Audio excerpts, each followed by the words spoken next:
Le Seigneur, notre souverain majestueux. Méditation sur Ésaïe 33, verset 21.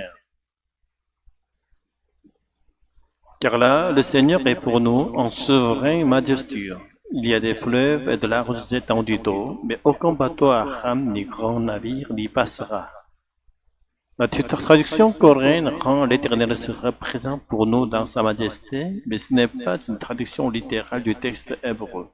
Si l'on traduit fidèlement l'hébreu, on obtient, là, à Jérusalem, le Seigneur est un souverain majestueux pour nous. En premier lieu, le texte hébreu ne prédit pas que le Seigneur apparaîtra dans sa majesté pour le peuple à venir, mais affirme que Dieu est dès maintenant la majesté elle-même pour son peuple et qu'il est un dirigeant majestueux.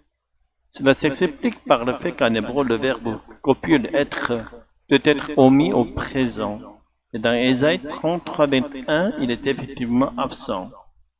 Autrement dit, si nous ne savons pas Dieu dès maintenant comme notre majesté, notre roi, notre dirigeant, nous risquons de ne pas bénéficier de sa protection éternelle dans l'avenir. La traduction coréenne, en mettant l'accent sur l'apparition future de la majesté divine, peut faire perdre la leçon essentielle du texte original. Le respect et la crainte de Dieu sont nécessaires ici et maintenant dans le présent de notre foi. Ainsi, la première partie du verset exprime l'éternelle présence, c'est-à-dire l'essence immuable de Dieu, sa majesté éternelle, et le fait que son peuple doit le reconnaître dès aujourd'hui comme roi et dirigeant. En revanche, la seconde partie du verset, avec ses verbes à l'imparfait futur, célèbre ce qui arrivera.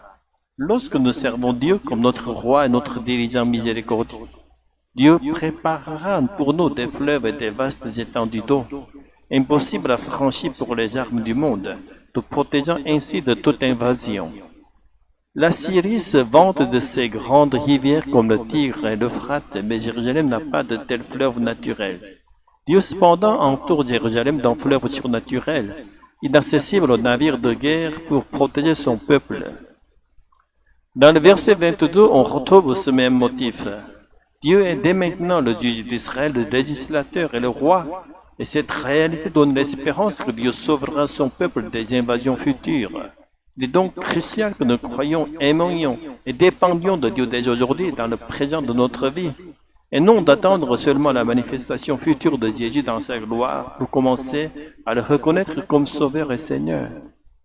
Si nous attendons ce moment, la porte du salut pourrait déjà être fermée. C'est là vraiment que l'Éternel est magnifique pour nous. Il nous tient lieu de fleuves, de vastes rivières, où ne pénètre point de navire à rame, et que ne traverse aucun grand vaisseau.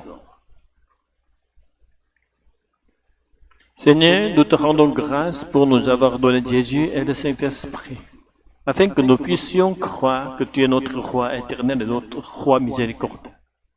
Aide-nous à renouveler cette foi chaque jour de notre vie, et que lorsque nous te verrons face à face, nous soyons reconnus comme ton peuple dans la gloire. Alléluia, Amen.